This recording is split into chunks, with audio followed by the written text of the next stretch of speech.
la cérémonie de clôture. Alors, c'est encore une fois un privilège de vous de donner la parole au Premier ministre Landry pour nous prononcer un discours de clôture et ensuite suivra la cérémonie de remise des attestations parce qu'on est tellement convaincus que vous allez tous tellement bien réussir vos évaluations qu'on vous donne à l'avance votre attestation.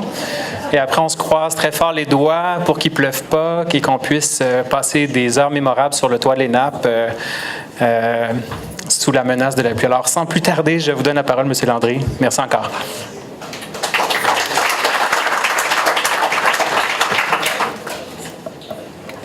Je suis très heureux d'être avec vous. Je vais vous dire qu'on ne peut pas quitter la politique parce qu'aujourd'hui, une partie de la journée, j'ai participé à des actions politiques et je vais finir dans des actions politiques. Mais vous êtes l'interruption moins politique, mais politique en même temps quand on regarde de près ce que vous êtes venu étudier ici, ce que vous regardez. Alors, je suis très content d'être avec vous, surtout parce que à cause de la composition de la salle, on voit bien que le mouvement de mondialisation, il s'applique non seulement à l'économie, mais aussi à l'éducation et au contact personnel. Vous avez fait un bon choix de venir à cette université d'été parce que vous avez augmenté votre capacité de comprendre et votre intelligence d'une situation qui va être de plus en plus compliquée et qui va devoir être de mieux en mieux comprise par les citoyens et les citoyennes. Même des gens qui connaissent bien cette question s'interrogent encore sur la raison de la dévaluation du yuan, du renminbi, son effet, sa contagion mondiale. Est-ce que ça va vraiment aider la Chine? Moi, je suis obligé par mon métier de lire à peu près tout ce qui s'écrit là-dessus, et c'est d'une confusion invraisemblable.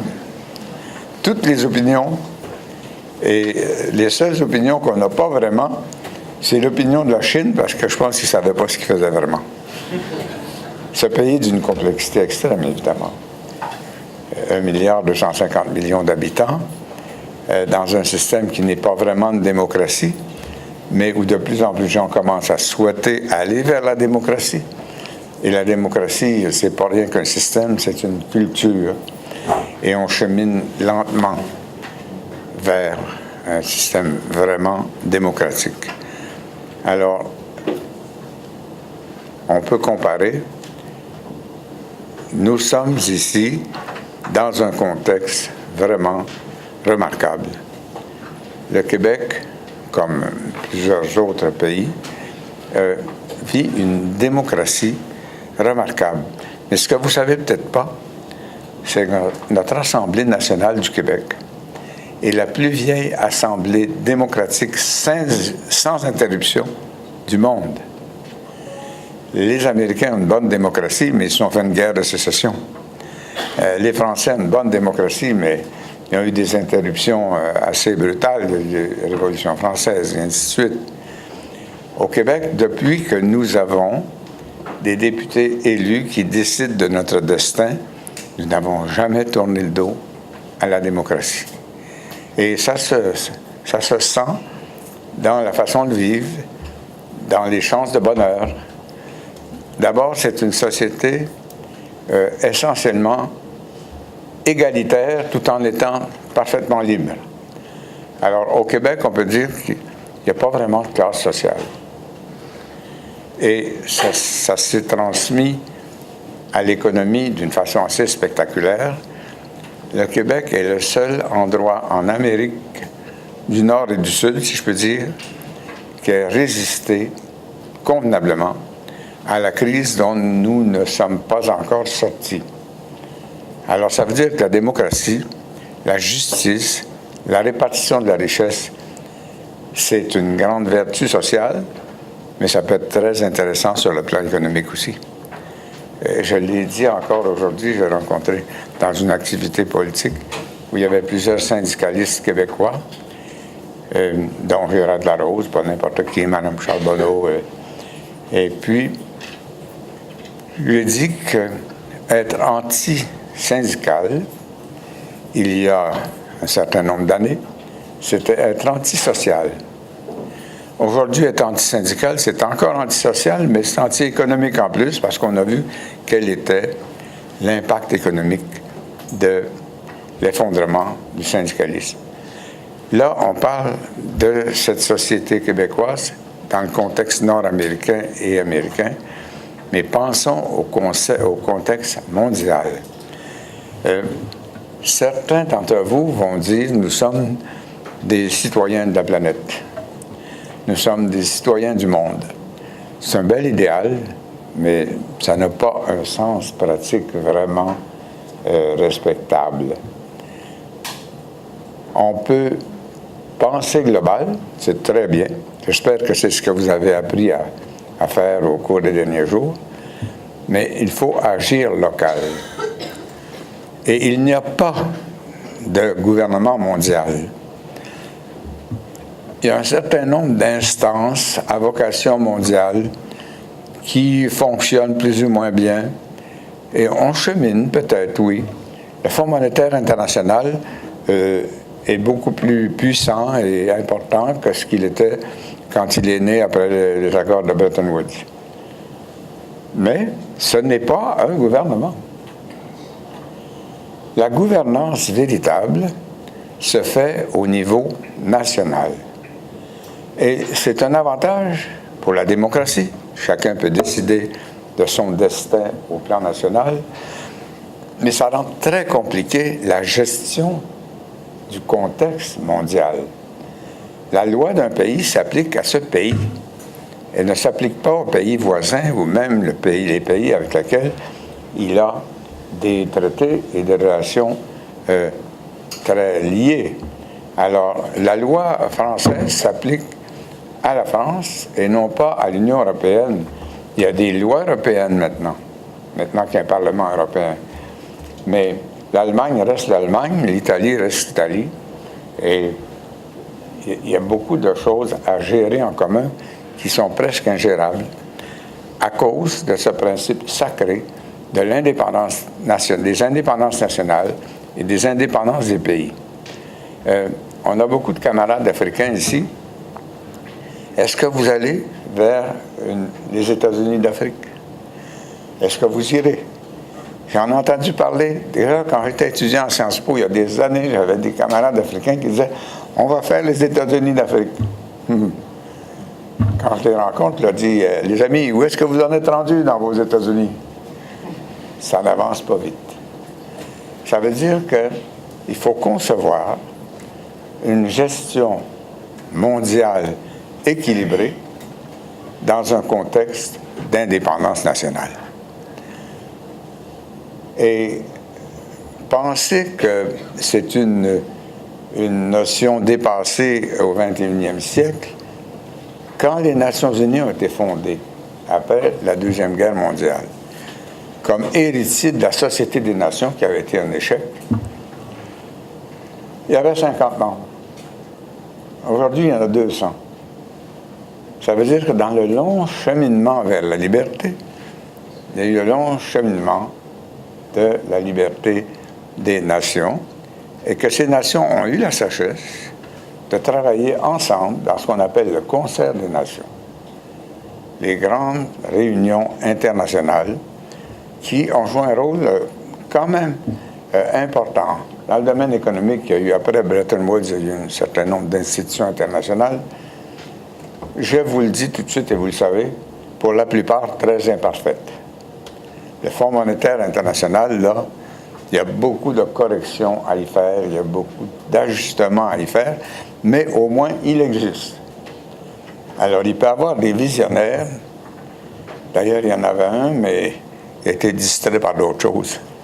Dominique Strauss-Kahn était un fabuleux gestionnaire, mais il occupait trop de temps à d'autres choses. Mais quand on regarde son œuvre intellectuelle, s'il avait pu rester à la tête du Fonds monétaire, peut-être que cette réforme dont on rêve depuis longtemps serait faite. En tout cas, ses successeurs ont beaucoup de temps à consacrer à la réforme, mais ça doit être réformé. Il y a d'autres institutions internationales qui sont aussi très suspectes, en particulier des pays en développement. Ils pensent, et ils n'ont pas toujours tort, que c'est des réunions de riches et que l'essentiel des votes, et c'est vrai, est dans les nations développées, ce qui crée un déséquilibre et un manque de confiance des pays africains ou des pays asiatiques qui se méfient de l'action internationale, et on comprend pourquoi, parce qu'ils ont l'impression de n'avoir aucun rôle véritable et aucune influence. Vous avez entendu parler de ce qu'on appelle le consensus de Washington. D'abord, Washington, première puissance du monde avec une influence extraordinaire, mais aussi c'est à Washington que se retrouve un très grand nombre d'institutions internationales qui jouent un rôle déterminant. Et il y a une espèce d'atmosphère idéologique qui rend certaines institutions suspectes et manquent de confiance.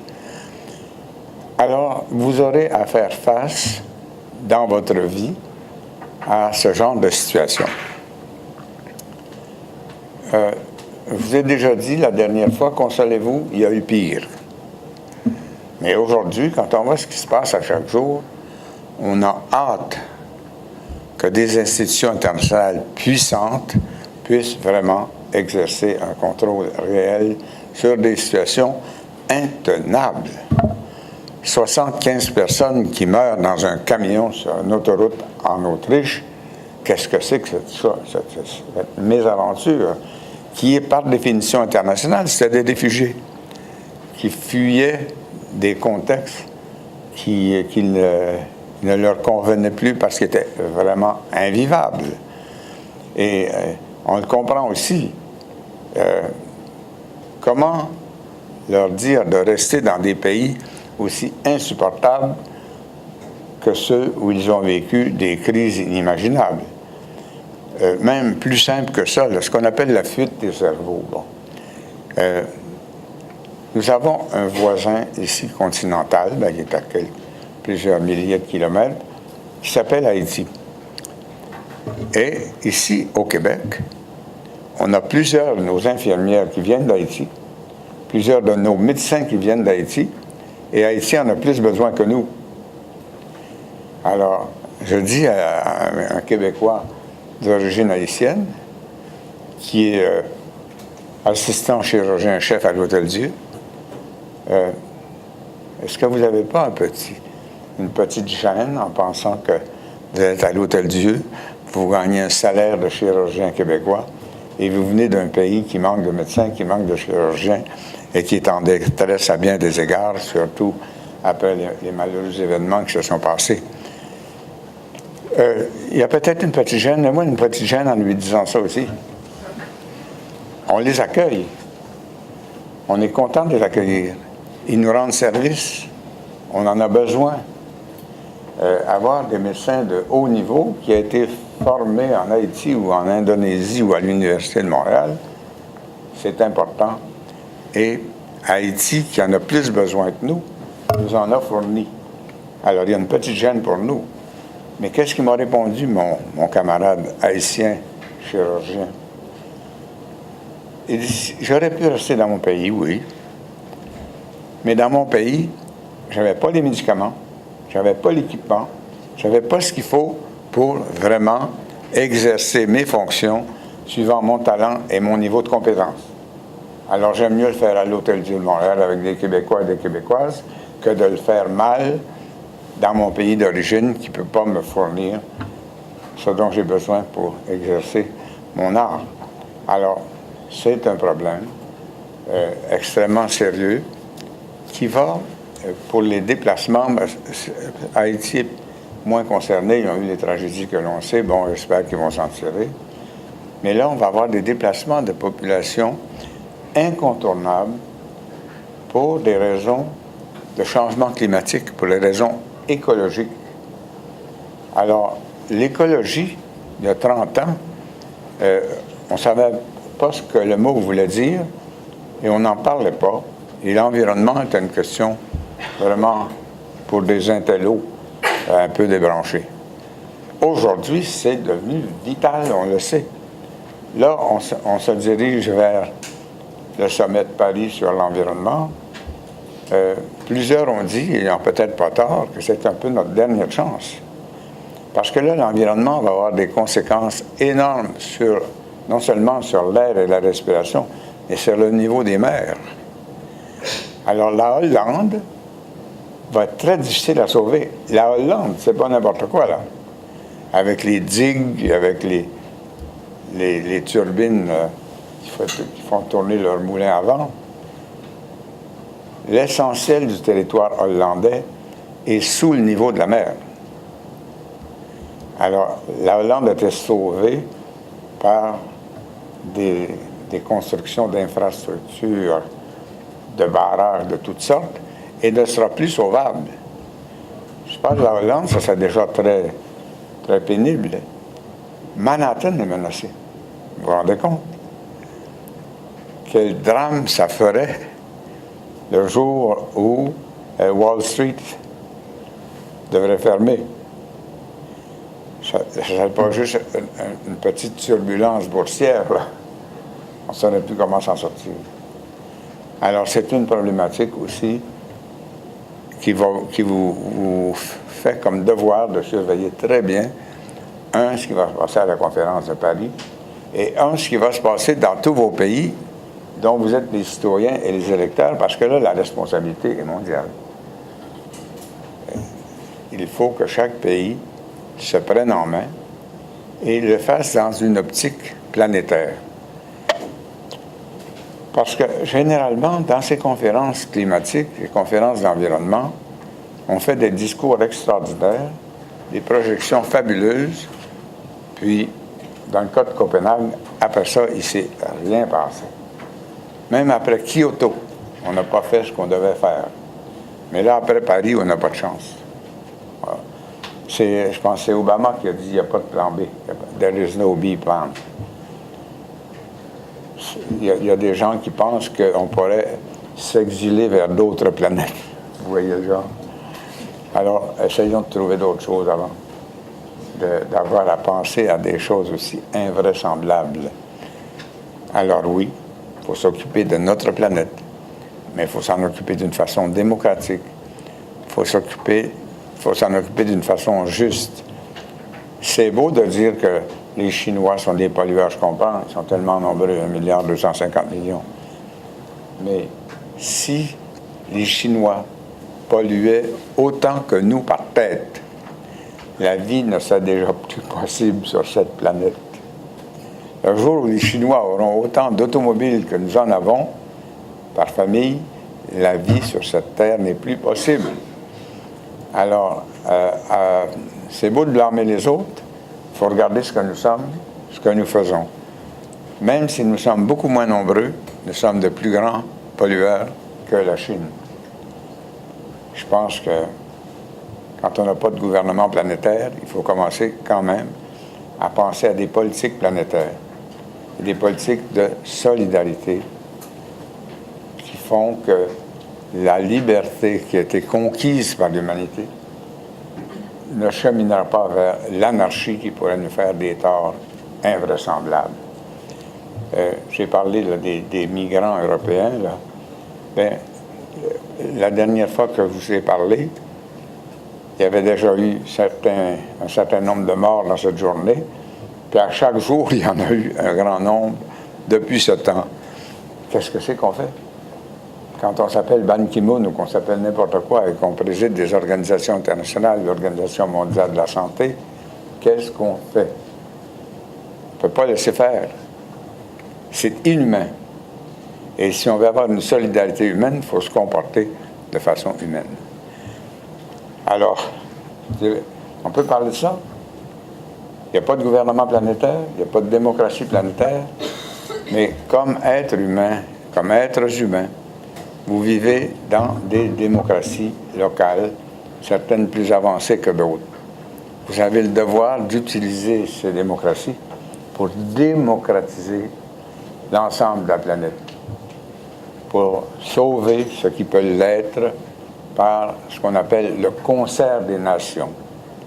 Alors, ce que vous avez fait depuis quelques jours, c'est de vous rendre plus apte à comprendre ces phénomènes, à comprendre ces questions, qui restent, comme je vous l'ai dit, extrêmement difficiles.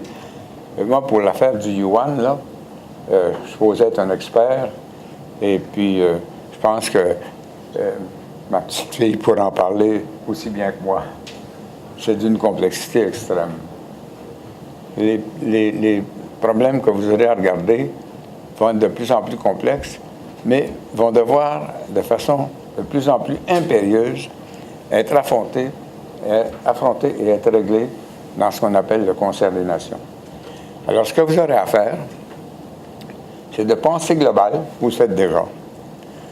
Agir local, j'espère que vous le faites déjà et que vous allez le faire de plus en plus dans tous les pays.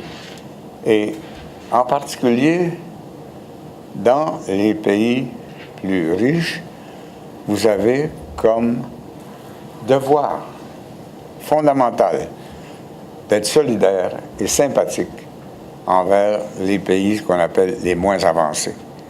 L'Afrique devient, pour un citoyen de quelque pays développé que ce soit, un lieu de sympathie et de solidarité absolument nécessaire. D'ailleurs, ce qui est consolant, je l'ai déjà dit, je pense, il y a un vent de prospérité qui s'élève. Et la croissance en Afrique cette année est assez spectaculaire. Sauf que une grande partie de la croissance africaine a eu ses origines chinoises. C'est le battement des ailes d'un papillon à Beijing qui peut faire une tempête à Yaoundé, comme l'inverse est vrai aussi. Alors, ce grand espoir chinois, qui est né en particulier de la grande croissance chinoise, le ralentissement chinois pourrait frapper l'Afrique, qui n'a pas besoin de ralentir, qui a besoin d'accélérer. Et je crois qu'elle est capable d'accélérer. Et quand je vous vois, je vois votre façon de voir les choses, vos motivations. J'ai confiance, comme je vous l'ai dit la dernière fois. J'ai vu ce que le Québec a fait en 50 ans, et j'ai confiance au Québec. Puis j'ai vu ce que la planète, si on fait une projection avec tous les moyens modernes, la technologie, les communications, ce que la planète pourrait rêver de faire en 50 ans et moins, et même en moins de temps. Alors, c'est ce que je vous souhaite de vivre, et vous avez une responsabilité citoyenne. L'heure n'est plus au populisme qui dit « je demande, je ne donne rien ». L'heure est plutôt à la phrase de John Kennedy « Don't ask what your country can do for you, but what you can do for your country ». Et what you do for your country, dans le contexte planétaire, what you do for the planet, what you do for humankind, human being. Alors, allons-y. Podría terminar en español si hay una necesidad. La diferencia de idiomas es muy importante. Es la diversidad cultural, como se dice, pero la diversidad cultural es una manera de crear y de hacer la solidaridad humana y mundial. Muchísimas gracias. Buenas noches.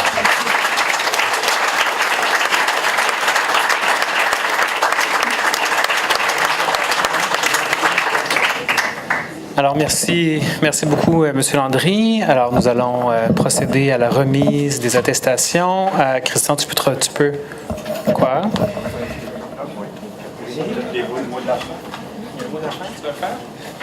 Et tu vas prononcer tous les noms qui comptent au Scrabble. Alors, comme vous êtes nombreux, on va vous demander de venir 2 par 2 parce qu'on voudrait pouvoir aller au cocktail avant que le déluge tombe. On va appeler donc Audrey Leduc et Maria Aguilar Campos, s'il vous plaît. Alors, tiens. On prendra également en haut une photo de groupe, des photos de groupe, pardon. Ce sera plus simple à la salle.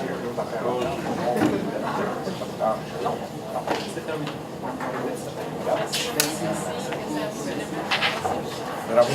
Super. Magnifique. OK. Valérie Bourdeau-Goyette et Michael Cordova-Cruz. Je vais en donner un, probablement. Ouais.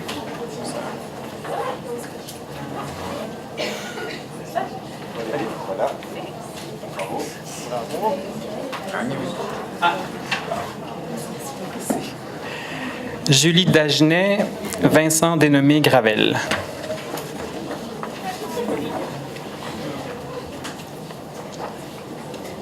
C'est facile.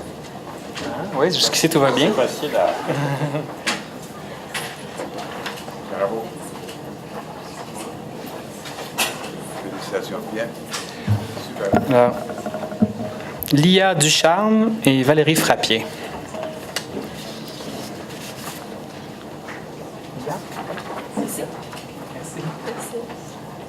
Très bien. Bravo. Super. Marinour Awila. Ajar Jéroumi.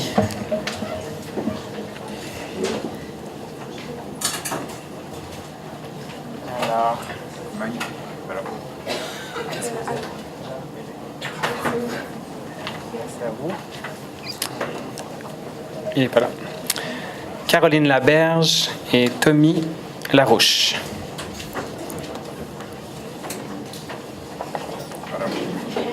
Bravo. Merci, c'est gentil. Merci, c'est bien. Super. C'est bon, merci.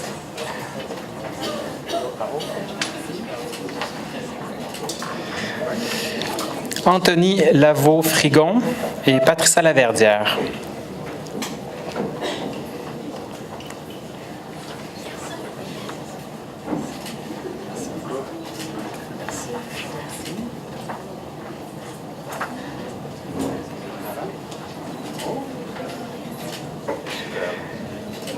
Christophe Mariage-Beaulieu, Ivana Markovic.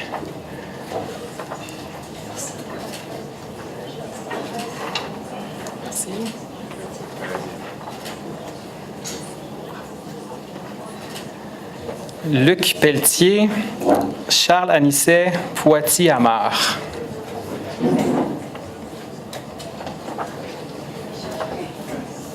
Pas de questions.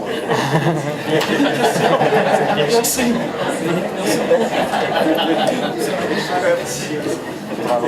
Voilà. Merci. Bravo. Raphaël Scott, Amekbo Srani. Oui.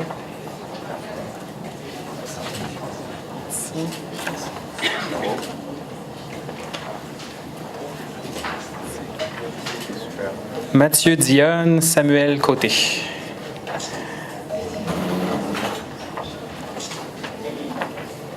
Samuel? Bravo.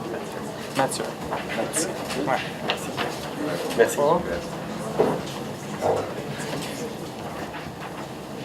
Caroline Chabot-Chartier, Esther Bonnet.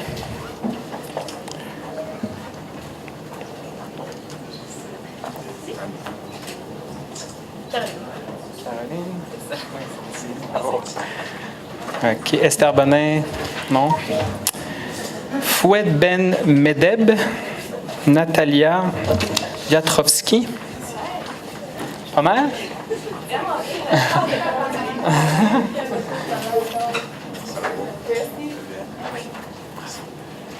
Merci pour la bonne prononciation.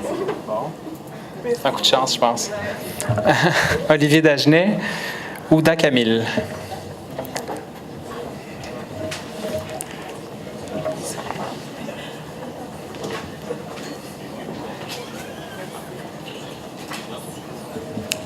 Lucie Lachapelle, Joël Christian Odonou.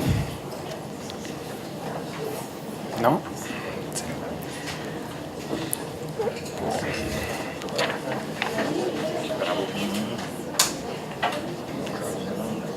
Merci. Olig Erard, Pascal Tremblay.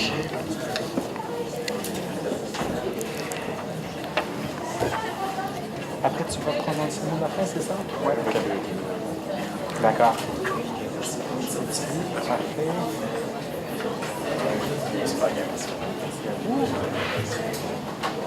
Christian Martinez, Moussibaou Adjejouma. Oui? Il n'est pas là? Ah.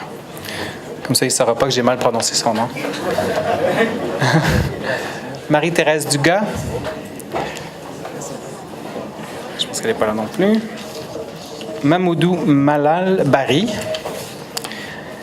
Mylène Corriveau.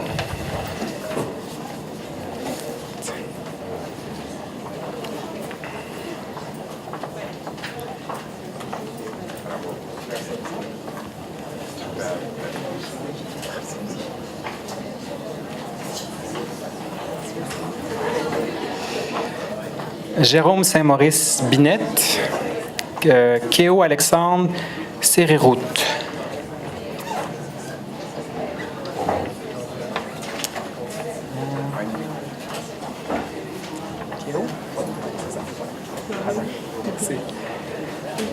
Mélanie Larocque, Allemand, Flore Banet-Rivet.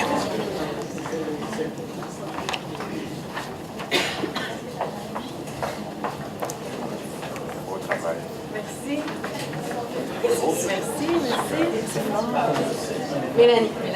D'accord. Merci. Merci, monsieur. Judith Grenier-Vallière, Jacques Monplaisir.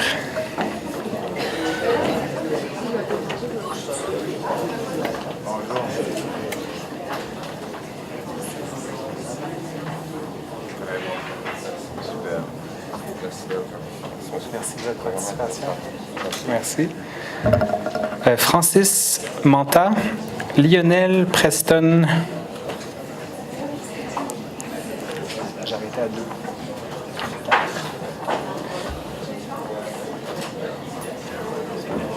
Merci. Ouais.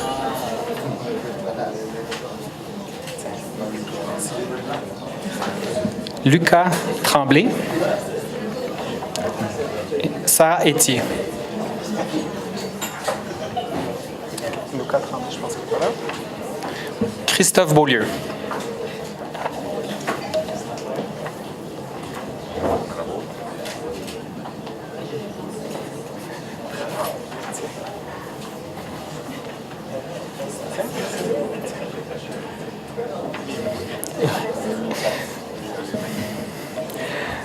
Krolos Chenouda Raposo.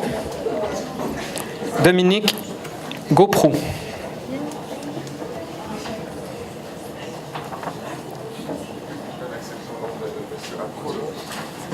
Okay.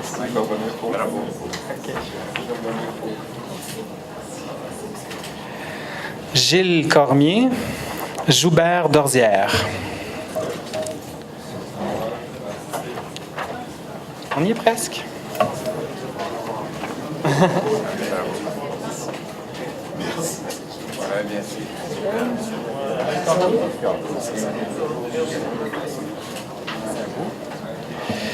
Anna Ophelia Solis Sanchez, je crois qu'elle est partie tout à l'heure. Jessica Yé, Sébastien Saint-Amand.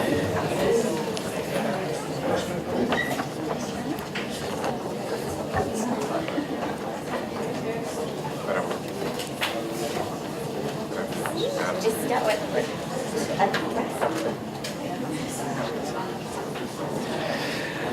Vincent Desrosiers-Houle, Valérie Gauthier.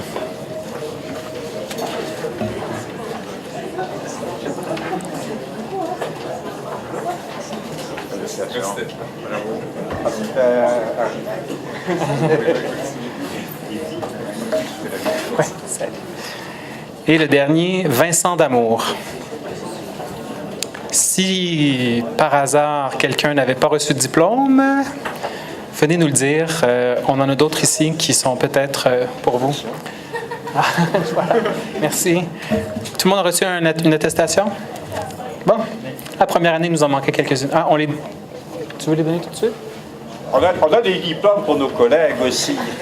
C'est la question. Je te laisse la mot de la... Antoine. Ah oui, oui, oui.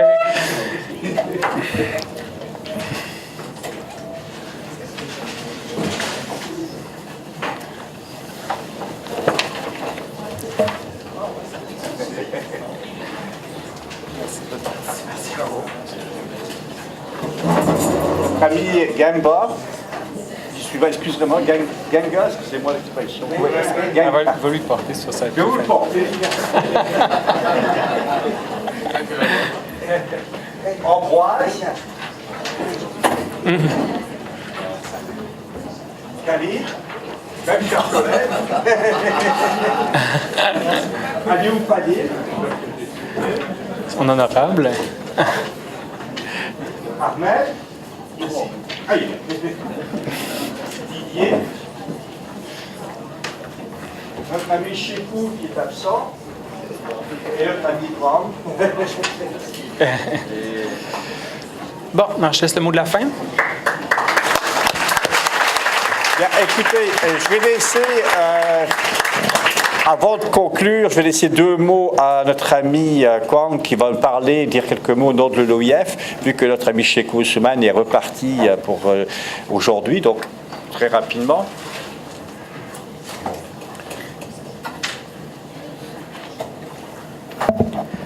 Merci. Monsieur le Premier ministre, encore une fois, c'est un peu une difficulté de parler après vous, parce que vous avez si bien parlé des enjeux de la politique internationale, de la politique québécoise, et surtout des enseignements qu'on pouvait un peu tirer par rapport un peu à nos propres enjeux dans d'autres régions francophones, notamment en Afrique, et ce d'autant plus que après la remise des diplômes, tout le monde a hâte à partir. Bon, je crois que c'est avec nos propres projets le week-end. Mais je voudrais quand même vous demander la clémence de m'accorder quelques minutes, juste de m'en tenir à ma responsabilité de représentant de l'Organisation internationale de la francophonie, surtout pour un peu tirer un peu des premiers enseignements, même si ils sont encore chauds, un peu des partenariats avec l'ENAP et l'UQAM.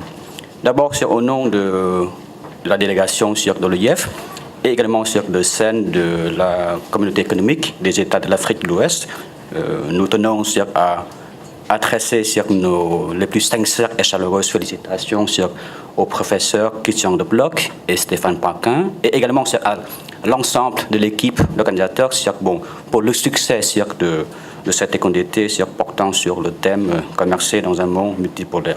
Je pense que le succès se manifeste sur 3 plans. D'abord, il se manifeste sur la pertinence, je crois, du choix du thème général de l'école d'été, également du sujet traité, je crois, surtout sous l'éclairage de l'actualité du commerce international, comme monsieur le ministre vient d'évoquer également l'évaluation du yuan chinois, également de ses différents impacts sur l'économie mondiale. Je crois que le succès de cette économie se manifeste également sur la qualité différentes expositions, présentations qui ont permis quand même un regard croisé, je crois, des gens, des académiciens, des praticiens, et surtout, je crois, des étudiants, je crois, à travers leurs questions-réponses, je crois, je crois que c'est important. Et enfin, le succès, il se manifeste également sur le plan un peu de la participation nombreuse des étudiants en présentiel, mais surtout, je crois, du nombre des inscriptions en ligne, je crois, qui a plus que doublé par rapport à l'objectif qu'on s'était fixé ensemble initialement, je crois. Et au nom de l'OIF, je crois que je dois également tenir à remercier la participation et la contribution très active et très bénéfique de nos partenaires. Que sont la délégation de la CEDEAO, de l'honorable député Alioune Fadil, de notre expert et ami Khalid Nbernoussi, je crois qui nous ont montré quand même une mobilisation générale de l'ensemble des acteurs africains impliqués dans les négociations de négociation des accords internationaux qui les concernent directement. Là, je pense absolument d'abord à la création de la zone de libre-échange continentale en Afrique et surtout également à la négociation de l'accord de partenariat économique entre l'Union européenne et le groupe des PACP.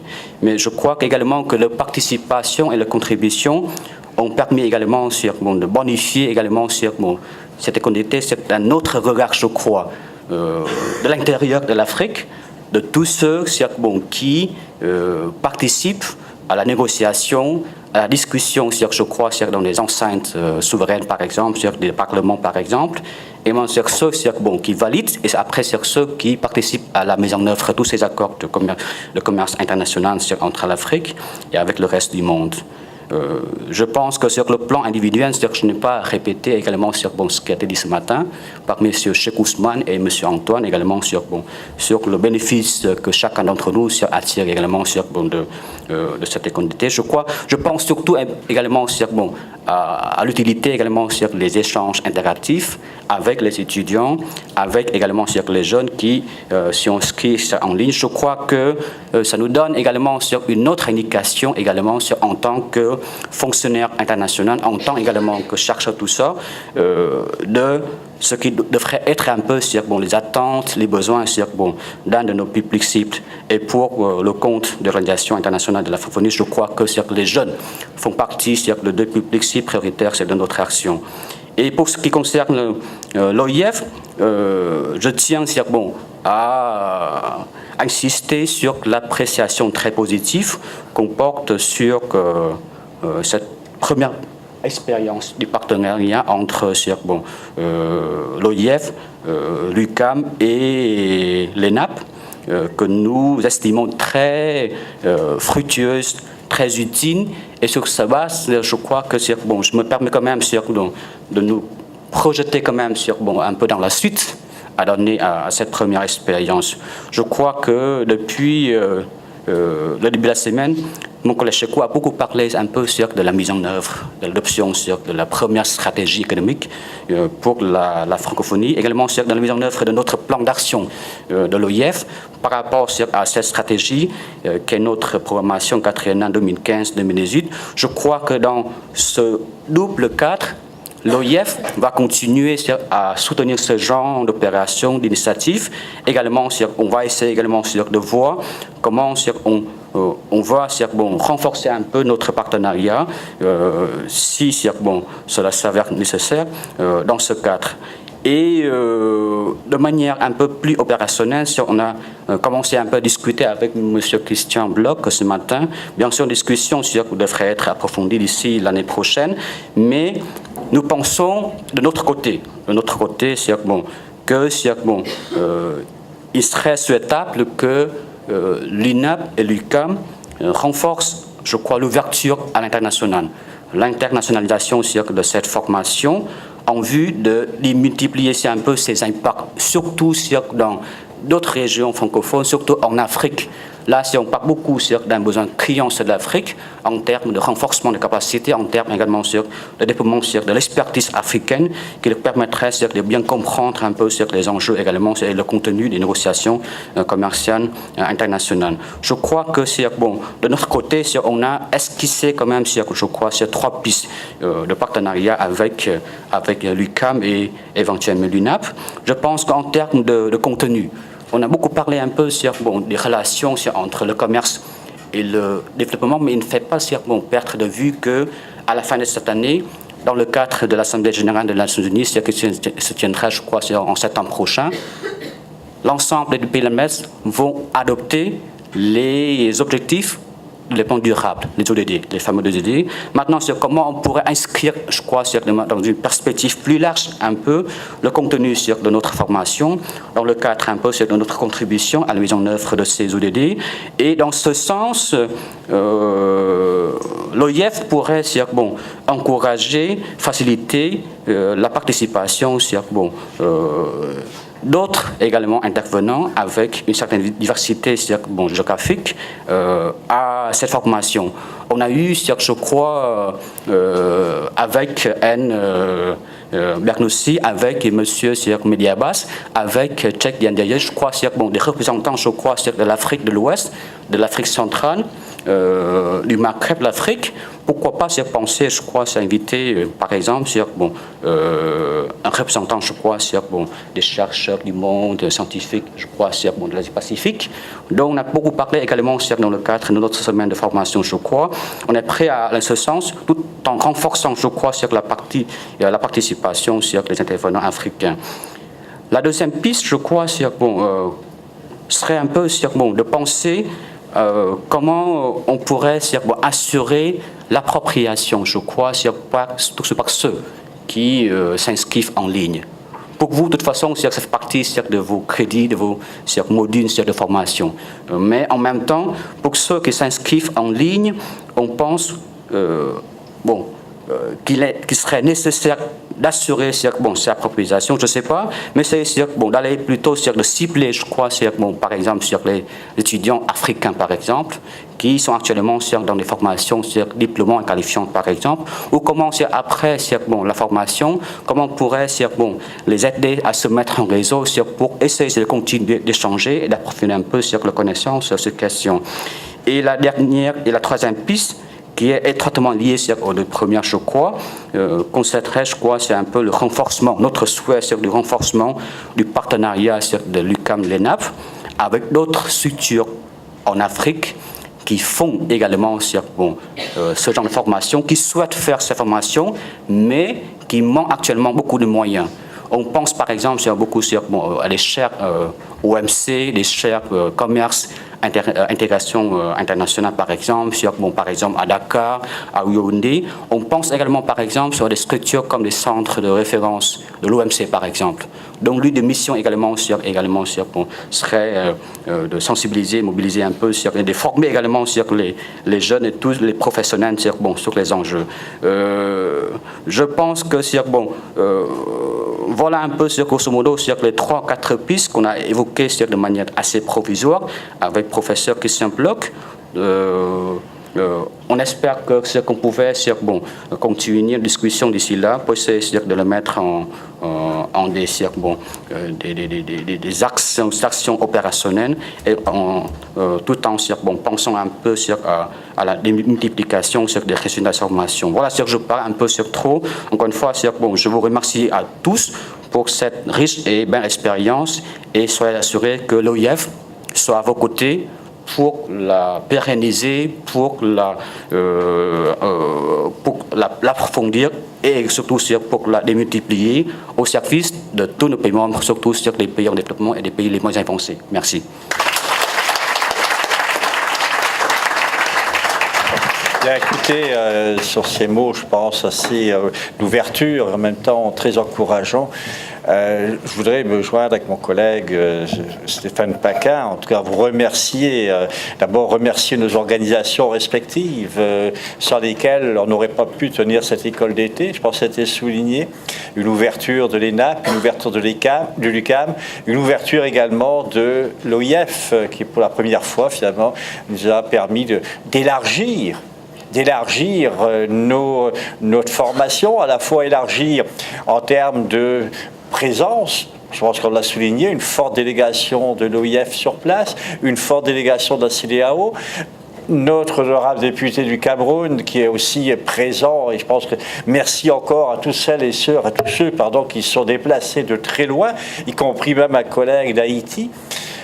Donc tout ça, ça a ouvert, je dirais, de nouvelles perspectives, et je pense que ça a été souligné par Kwang aussi, le nombre d'étudiants inscrits en ligne. Sur YouTube privé, aux dernières nouvelles, au milieu de la semaine, on parlait de 280 personnes inscrites. C'est important, ça montre au fond qu'il y a un besoin. On a des expertises qu'on peut finalement développer. Il y a une collaboration, des partenariats, ça a été évoqué à plusieurs reprises. On va le développer et on va continuer là-dedans. Alors j'aimerais, dans ces remerciements, avec mon collègue Stéphane Paquin, d'abord vous remercier tous les étudiants qui sont encore une fois venus très nombreux cette année. C'est notre plus grosse école d'été, certainement, nos 4 éditions. J'espère que ça va continuer à grossir. On est peut-être pensé à louer d'autres stades, je ne sais pas trop. On va commencer à penser à plus gros. Donc, vous remercie encore une fois d'avoir participé. On a essayé, dans le fond, de vous ouvrir largement sur le monde, de vous apporter des éléments. Ça a été intense. Je sais que vous êtes fatigués, vous êtes épuisés. Soyez sans crainte, il y a des cocktails qui nous attendent en haut sous peu. Donc, merci à vous. Merci également, c'est là-dessus que je vais terminer, à notre soutien technique, à nos 3 collègues qui ont été éminemment présents. Daniel Bonilla, Philippe, Destiné, qui sont vont encore être mobilisés parce que je sais que les étudiants vont les harceler encore pour des raisons techniques, pour les travaux, nos collègues aussi, peut-être pour l'hôtel, pour les déplacements. Bref, tout ça, je pense qu'encore une fois, sans eux, ça n'aurait pas été possible. Alors, merci à tous. Alors, sans plus tarder, on va quitter la salle d'une manière très complexe, mais Stéphane va vous expliquer ça. Pour monter au ciel, il faut commencer par descendre. C'est assez curieux, donc on va vous expliquer comment faire. Oui, donc le toit est en fait au 2e étage. Donc, vous devez descendre au rez-de-chaussée, traverser la cafétéria, monter les escaliers et ça va être sur votre gauche. Donc, ça a l'air complexe comme ça, mais vous allez trouver, j'en suis sûr. À tout à l'heure. Merci encore.